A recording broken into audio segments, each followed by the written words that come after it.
y'all hear me okay?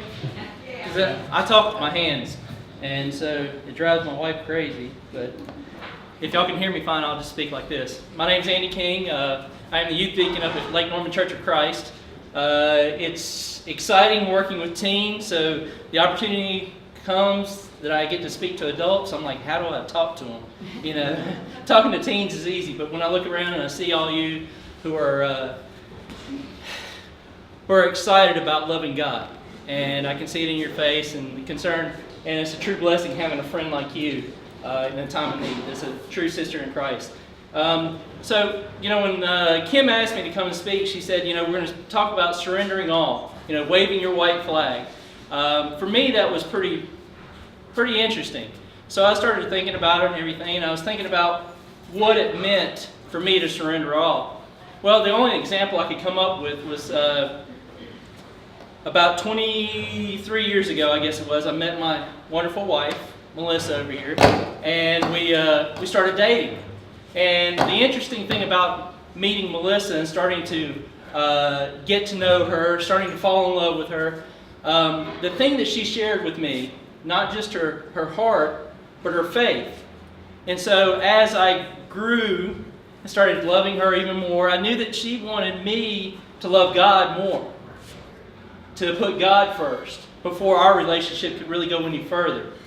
So over time, as Bible studies went on and everything else, I soon learned what it meant to be a true Christian.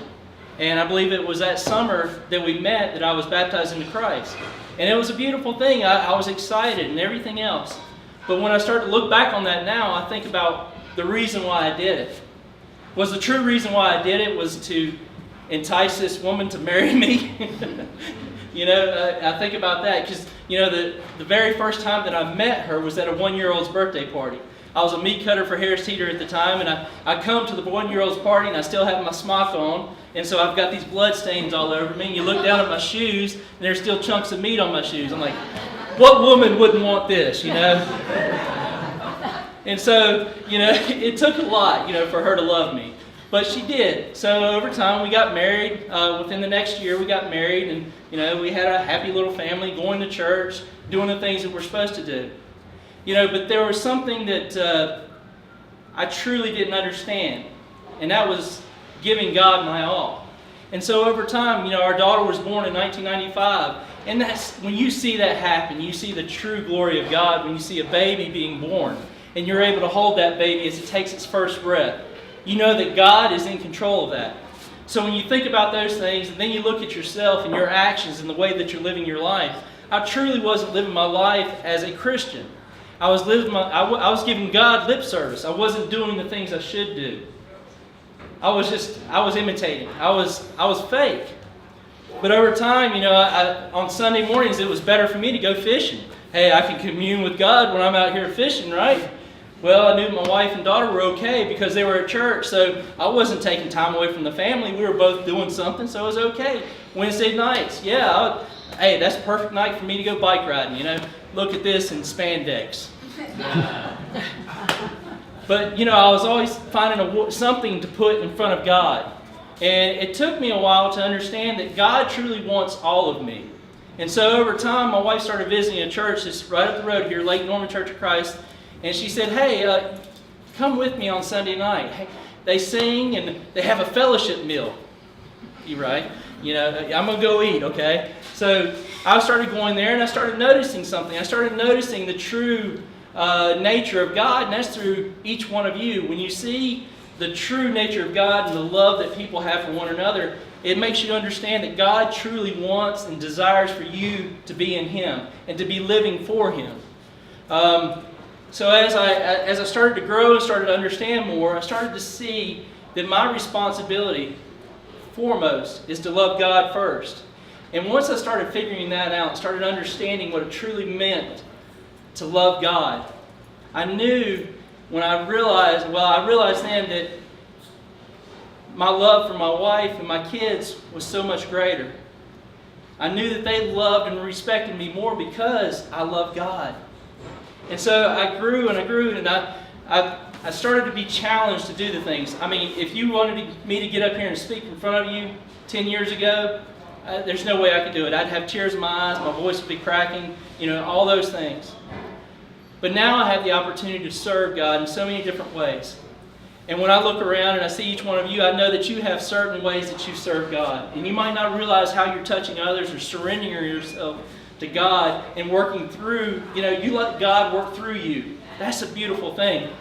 When I sit there and I think about Isaiah, if you're reading the book of Isaiah, go to Isaiah chapter 6. And it talks about Isaiah standing before the throne of God. And all the angels they're singing, holy, holy, holy, about the magnificence of God. I mean, God is so powerful, and the door frame is shaking. And so Isaiah he's standing before God, and he's saying, I am so unclean. I am not worthy to be in front of you. I'm not worthy to serve you. Look at the stains upon me. Well, that's the way we all are. We have all these issues in our life, and we find ourselves stuck and holding on to those problems. We have that closet that we carry everything in. We keep it all back there, and we're like, I put it in there. Nobody knows about it, but God knows about it. We stand before God. We are sinful creatures. We are blemished. We are look at us. But God loves each one of us, and He finds a way to put you to work. And for me, when I sit down and I start to think about the things that I can do, have you ever heard of spiritual exhaustion? Think about that, spiritual exhaustion. For me, when I think about spiritual exhaustion, it's when you push yourself so hard to do the will of God that at the end of the night you are so tired, but all you can think about doing is serving Him again the next day and thanking Him for putting you in the places that you're at right now.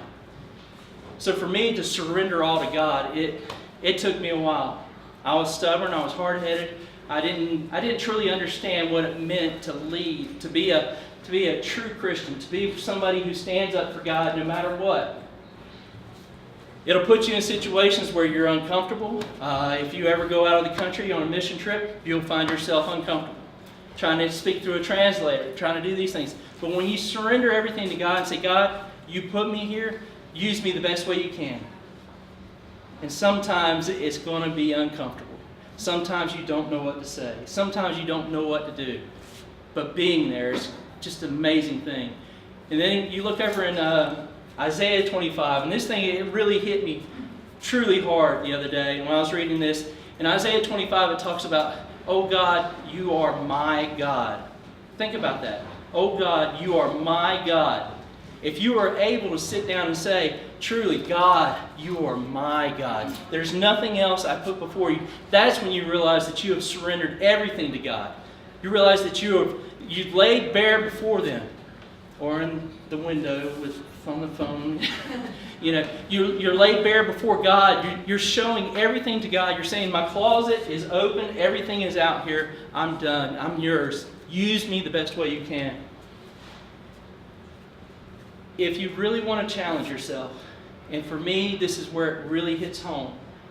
If you go to Isaiah chapter 53, this is a beautiful, beautiful chapter. When you look at Isaiah 53, I'm just going to read a few verses here, and I want you to just really think about them. It says, who has believed our message, and to whom has the arm of the Lord been revealed? He grew up before Him like a tender shoot, like a root out of dry ground. He had no beauty or majesty to attract us to Him, but He still loved us, right? He was despised and rejected by mankind, a man of suffering and familiar with pain. Like one from whom people hide their faces, He was despised, and we held Him in low esteem, but yet He loved us. Surely He took up our pain and bore our suffering, yet we considered Him punished by God, but He still loved us. We all, like sheep, have gone astray. Each of us has turned to our own way, and the Lord has laid on Him the iniquity of us all. But He still loved us.